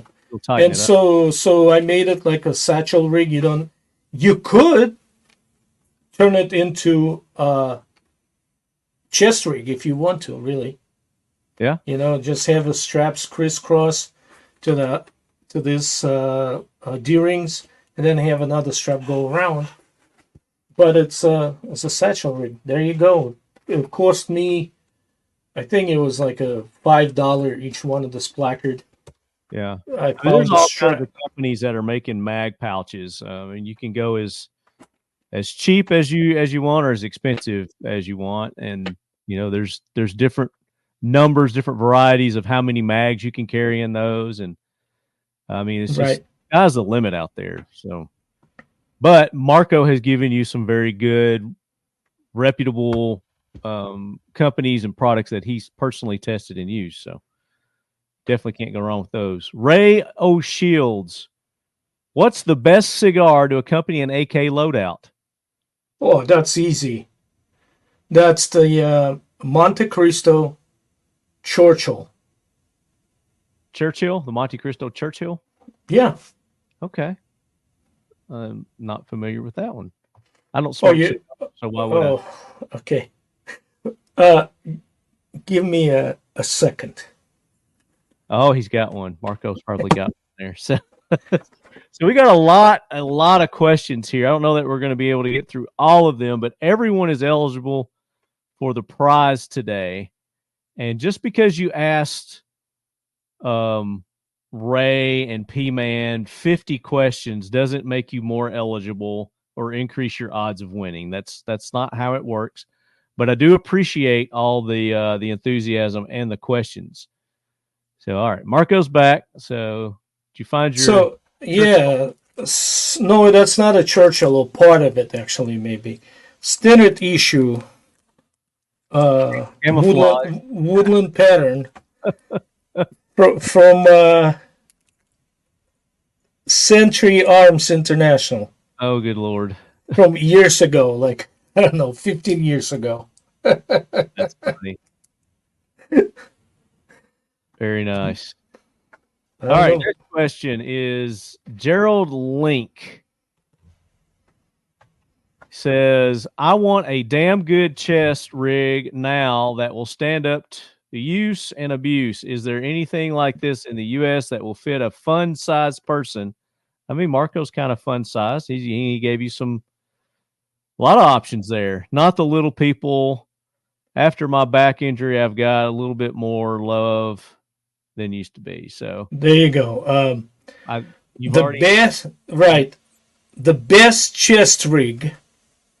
Absolutely, when you have to carry it on your chest, a best chest rig, absolutely, but par none, is BCS, the Beast Combat System 5 magazine, flat, low profile chest rig. But for fun, per size person, the best rig, period, whether it's a butt rig, belly rig, groin rig, or chest rig, is a satchel style rig from UW Gear. 3 mag, low profile. It's always there. You adjust it where you want it on your body, and it's an awesome gear. I mean, just outright, just a good chest rig. That's it. There's nothing else. There's no substitute. There you go. Shep Guns. Do you have a do-it-all rifle or mission-specific step-ups, i.e. home defense, truck, tractor, gun? How do you set yours up? Gear-wise, same question. Do you have one rig or multiple rigs? So I have multiple. I have the one that, is my favorite. Well, obviously, I would say that my favorite is my war guns, which is I have 3 that I run, which is one BCS, Broward Company BCM4 intermediate M4 gun. When I work with the M4 with the standard type of guns. Yeah. And then I have 2 AKs, one in 545, which is again, it's a Sega converted into the military configuration gun, and then also another Sega in 7.62, also converted to military configuration gun. Mm-hmm. So, as far as I'm concerned, but I have something different under my bed. And I have something different in my truck, which they just stay there. And sure. I hope I never have to use it. But as far as like teaching a class, going shooting, just even taking it hunting, which one of my Segas got the silencer on it and night vision for the hog shooting and hog hunting, feral hogs. And so it's kind of, but it's all around because it's got a folding stock, so it makes it a compact version. It still doesn't prohibit me from firing it. Yeah. There's I set it up where I made a different muzzle device on it that reduces recoil dramatically and the flash. I don't fuck around with trying to put some kind of like Picatinny rail instead of the rear side, or like put it on a gas tube, or put it on the top cover. Mm-hmm. Because most of my guns actually have the if I use an optic or some kind of sighting implement, I run it on the side rail. Yeah. On the side rail, and this is the reason why the side rail was there. You know, I mean, you know, we like to think that because it's different and not American, everybody else is a dumbass out there, right? But they don't give a credit to a country that sent the first man on the moon and built the first freaking nuclear power station, or did the first open heart surgery, or things like that, or invented the LASIKs. So what about? But they let me finish my thought. Go ahead. Russians had that fucking side rail on it in the 50s on their original AK Type 3's guns. And the reason why it's located there is because it's the most rigid part of the AK, is that lower back receiver part.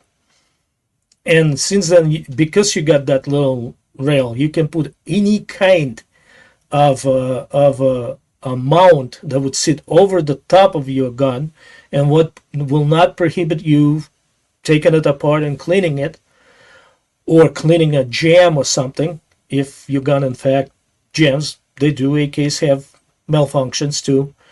And the beauty of it is there's companies like RS Regulate and my favorite, Midwest Industries, produce all kinds of side rails, even optic specific side rails. Yeah. That would put that gun and then return it to zero every time that you take it off and put it back on again. It's, you know, so top rails, no. Even the ones that the new guns that's got the top cover that's hinged and then locks up somehow on the top, yeah, it's good for a red dot, maybe quick acquisition sites, but that side rail is my favorite. Very good. Now, what about like slings and lights and best sling in the world? Look, best sling in the world. in the world? In the world is the one that issued with AK. I explain why.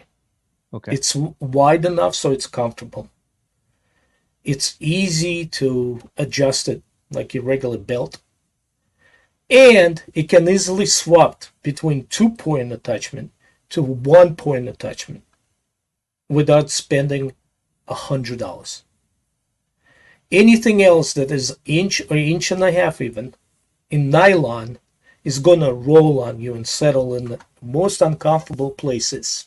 Mm-hmm. I was going to ask you, what width do you recommend on a sling? The regular width, whatever it is. Standard AK. I think it's 30 millimeters, the AK sling. They also cost only like $15 or $20. They all over the eBay or interwebs. You can find it anywhere you look. Surplus stores, you can find them. Yeah. They're very simple. They nothing fancy. I mean, they have these slings now, and I think the Magpul makes them. I like some of the Magpul slings, the ones that wide ones. Yeah. And I can't picture myself doing one of these numbers where you go like this, lengthening your freaking sling by pulling on this thing and like making it longer or shorter. Why in the fuck would you need to do that? If you had it set up the way you got it set up, and that's your gun, and you always go to it, you always take it and whatever, why do you need this adjustable sling? Just to adjust it, whether you carry it on the shoulder or across your neck or one arm in, type of across your chest, so you have that like fucking trombone. Like a trombone. Yeah, I mean, why? You don't need that. Once you set it up where it sits over your gear, that's fine. You can work. You can, if you put it across diagonally across your chest, you can slide the gun way to the back or up front. Somebody had a comment on here. Flightline Fiber Co. Yeah, Corey Brown. I'm noticing dump pouches becoming more prevalent. What is your favorite? Mine is Flatline Fiber Co. Flatline Fiber Co. also makes slings, and they make really good slings. I've got a couple of their slings. Also have their dump pouches, and I like their dump pouches too. But I mean, again, like Marco said, I mean, a dump pouch, you don't need to go and spend a ton of money on a dump pouch. You can pretty much make anything into a dump pouch. Yeah. What you do is you take your old BDU pant leg, cut it off, right, and then sew it on the bottom into your dump pouch. Dump pouch is literally could be pronounced two ways: dump pouch, where you dump stuff in, and dumb pouch, like DUMB pouch, because it's the easiest freaking bucket type of pouch. Yeah. I don't see why this one even got a fucking liner. Why do you need that? I don't know. Is it You're gonna put it on your head? That's like, you could cut that out and make 2 dump pouches. You could use that liner as another dump pouch. You know, I mean, the ones that probably my favorite is the U.S. Marine Corps ones that you can find on eBay again for maybe, I don't know, $20 or something. Yeah. And that's probably the best one, like for that in that category. But like I said, the dump pouch is a dump stuff where you put stuff in, and it hangs off your buttocks. Yeah, but it's a very useful piece of kit that you want to have. Absolutely, no doubt about it. But you don't have to have like a 1,700 buckles and freaking zipper and this and that and the other thing. And pouches on the inside of your dump pouch. I mean, what's the purpose? No, just a basic pouch that you can attach to your belt and put the empty mags in. There you go. Or when you pull the gold teeth out of your enemy's mouth, you put them in there. Collect them. Yeah. Collect your battlefield finds. And yes, he goes on, didn't we used to have a discount code? Yeah, there used to be one. I don't know if it still works or not. I think it was Leadhead. And I think it was like 10% off or something, but I don't know if that's still active or not. You can try it. Try it and see. DJ Stevens. And you talked about this a little bit. How stable are rear sight mounts like the TWS or the Adaro Bravo? And Marco just went on a whole spiel about that. So we're not going to go any more into that. We talked about proper magazine loadout quantity. For ammo max squad mates. This one is from Nikolai. Favorite chest rig and setup. We talked about that. And why do I feel that every AK sold should come with a Type 56 chest rig? Damn nostalgia, LOL. No, I mean, no. Again, it's the flattest one, the simplest one. And we talked about toggles. It's got wooden toggles that could be replaced in any condition. The only thing that I would probably do to improve the Type 56 chest rig is get rid of that shoestrings and shit hanging on the back, because you could never tie them properly by yourself. Yeah. And what I would do is I would attach like a 1-inch nylon strap in the Nexus buckle. Use your fingers, needle and string, and do this stuff, and that's about it. But the rig is still functional and operational, and it's still low profile, easy to use. I'm all for it. If you have one, use it. All right. Just kind of scanning through, and I'm not reading it because I said a lot of you have the similar questions. So if I didn't read yours, again, like I said, you're still eligible for the giveaway. It's just we only have some. Here's another sling. AZ Gunzu.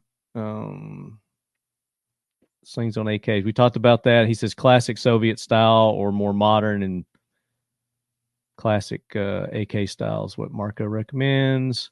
I'm giving you 15 minutes notice, and then I'm gonna have to sign off. All right. What's your preferred method for mounting red dot? We talked about that. That's P-Man. P-Man, will the Sure Shot chassis fit the Pioneer Arms 556 underfolder? I do not know that, but I can. I'll ask him and see about that. And then thoughts on a KNS adjustable piston? Don't do it. What do you need it for? I mean, I have multiple guns, including machine guns, mounted with the suppressors, silencers, and I shoot subsonic and supersonic, subsonic and supersonic, whatever, regular ammo through it without changing anything. So I don't know why you need that freaking piston. I think it's somebody that was sleeping one night, happy that he got like a mid-length piston-operated AR one day, that he was so happy with it, says, oh, I should put something like this on my AK. And that's how he woke up the next day, inspired to make that fucking thing, and then poop in everybody's brain to with that great idea. I don't see the need for it, quite honestly. But then, hey, all of you boys and girls out there in TV land, don't take my personal opinions as a God honest truth or gospel. It's just a one man's opinion. So if you ask me that, I'm offering my opinion, and I have been wrong before. I am not ashamed to admit it, but here it is, my personal opinion, not reflecting of those who are participating in this podcast, is that you don't need it. There you go. Two more. Pacific Northwesterner, what is your least favorite equipment loadout and why? I mean, I don't think we need to go down that road, do we? I don't like to carry wooden crates full of ammo, M62, TM62, anti-tank mines, rubber bladders with the unit's water. What else? Oh, the sea rations and all this canned meat and shit that, and also additional belts for AGS-17 automatic grenade launcher. There you go. Also, I'm not partial to or completely against carrying the tripod for the freaking 50 caliber machine gun. For the MG. All right, Bailey Mother's our last one, and then we'll do the giveaways. What weapon mounted lights are you guys running on your rifles? I like Enforce. So there you go. I run Enforce when I can. What is it? What do you mount? Enforce. Oh yeah, Enforce is a great light. I like the profile of their rifle mounted lights. That is slim. Enforce is good. Yeah. Also, which one did EOTech distribute? EOTech has lights. Yeah. Let's see. They also kind of flat, but the round light. Is it also Enforce? I mean, I didn't know EOTech had a light, so yeah, EOTech distribute EOTech, which they moved now, but they were just a mile away from me. Oh yeah, they're up in Michigan. Oh yeah, they're now in the nicest part of Michigan, which is the Traverse City, but used to be in Ann Arbor. Hold on just a sec. Hang on. Okay. I don't think they make flashlights.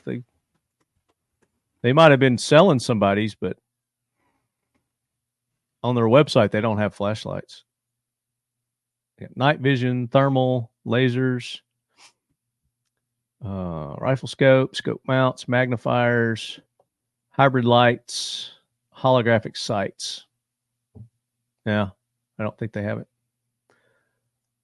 But anyway, I like the Enforce. I run on my pistols also because they have the low profile pistol ones too, and I like the on-off mechanism. It's real easy to get to with your finger off trigger.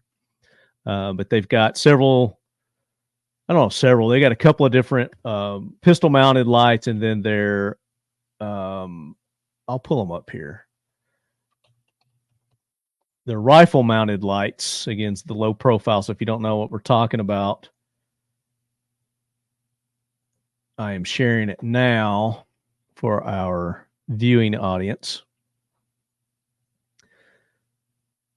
Rifle lights. The WMLX Gen 3, they got a white light. They got IR settings on those.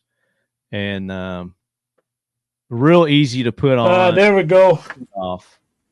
Yeah, I'm back. Okay, Marco's back. I was cool. Everybody Insight. L3 Insight. L3 Insight. Hang on, let me put the headphones on. So it's called L3 Insight. Yeah, L3 is the company, was parent company of EOTech. Okay, yeah, because I went to EOTech's website and they have no flashlights on their website, so they must have it under that company. Yeah, and then I was showing these.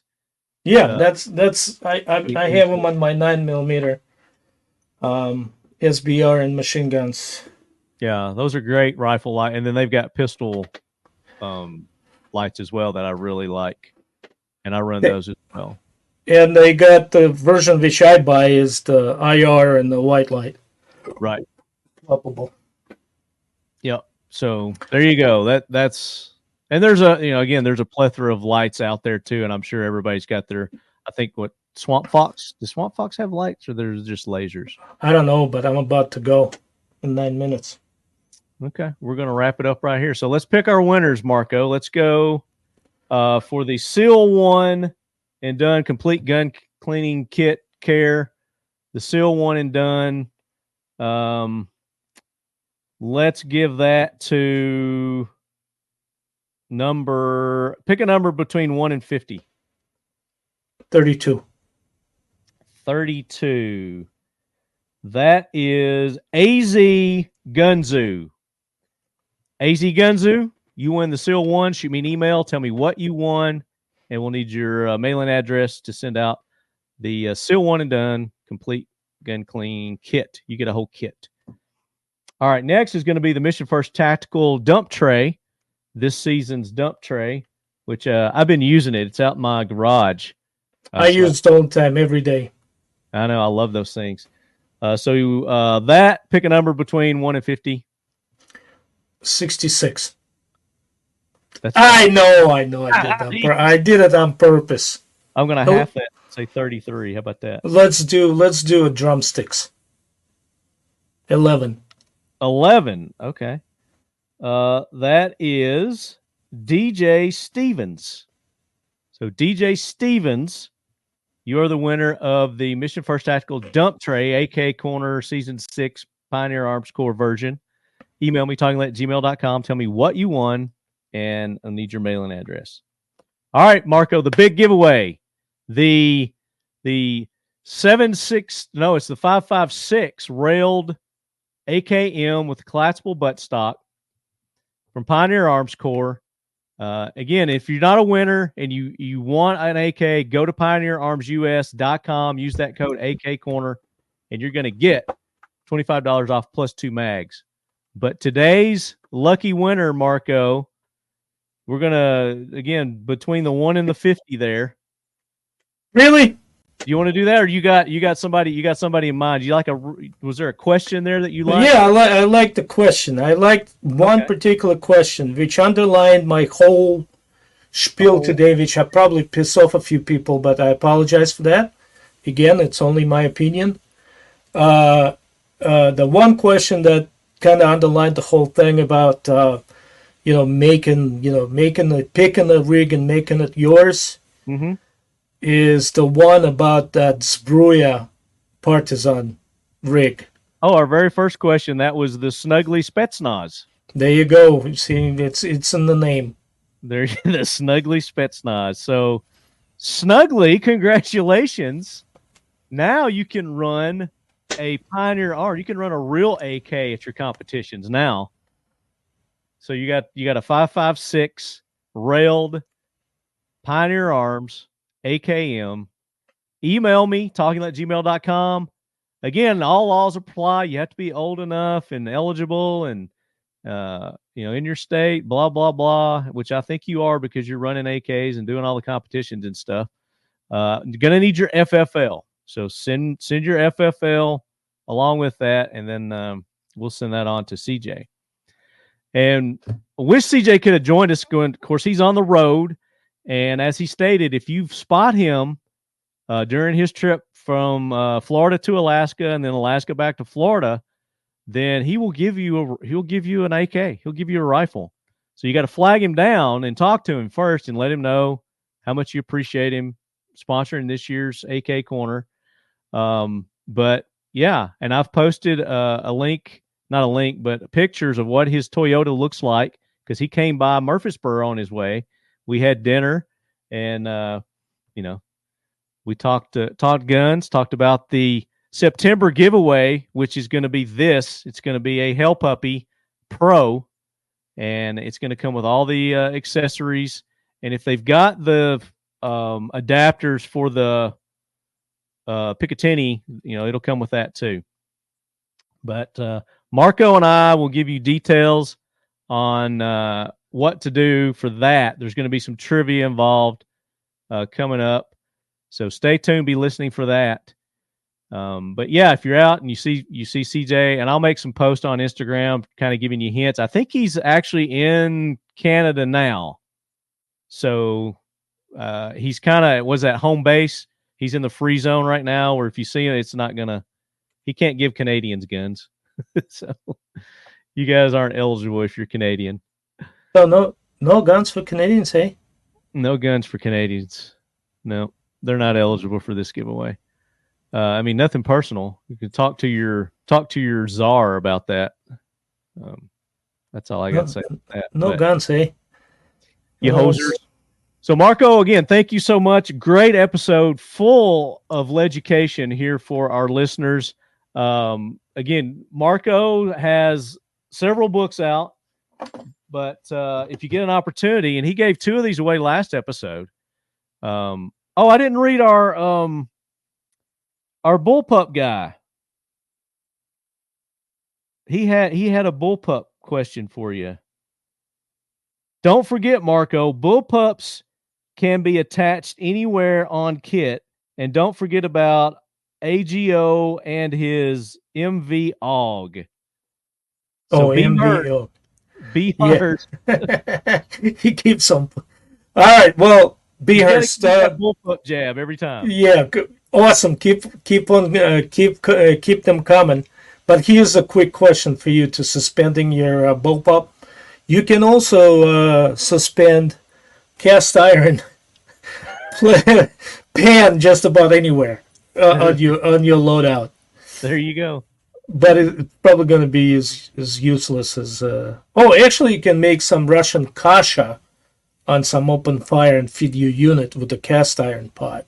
We need a recipe. We don't know what kasha is. Oh fuck, buckwheat. Next episode, Marco's going to give us the recipe for kasha and how to properly prepare it. But in the meantime, go to Amazon and check out his book, the AK-47, The Survival and Evolution of the World's Most Prolific Gun by Marco Vorobiev. You can get that on Amazon. And if you want him to autograph it, you can send it to him. He'll autograph it and send it back to you. He's that kind of guy. Awesome guy. Very generous with your time with us and the Leadhead Brigade. Marco, we greatly appreciate it. And next episode, do we know what we're going to talk about next month? Or is that going to be a secret? We probably need to collab on that, don't we? Talk about it. So. Yeah, or maybe place it to the listeners. Okay. And have them, send in the suggestions. What they would like to hear, and then we will kind of record. Obviously, it's going to be, probably a variety of items, but sure. we'll try to kind of separate them by So I think let's make August a free for all listener centric episode. You guys send your suggestions in on what you want the topics to be, and then we'll do kind of a mishmash of everybody's suggestions there. So very good. Yep. All right, guys. Until next month, be watching the Instagrams, be watching the social medias. Go follow everybody. Go buy Marco's book, and we will see you in August. Out. The Firebird M50 targets are a new, low-noise version of our popular 50 bio-detonating target. M50 targets are self-contained, pyrotechnic, reactive targets that are legal, safe, and easy to transport. Use the exclusive code TL15 for 15% off all orders at firebirdtargets.com. Firebird Targets is a proud sponsor of the Talking Lead podcast and the Leadhead Brigade.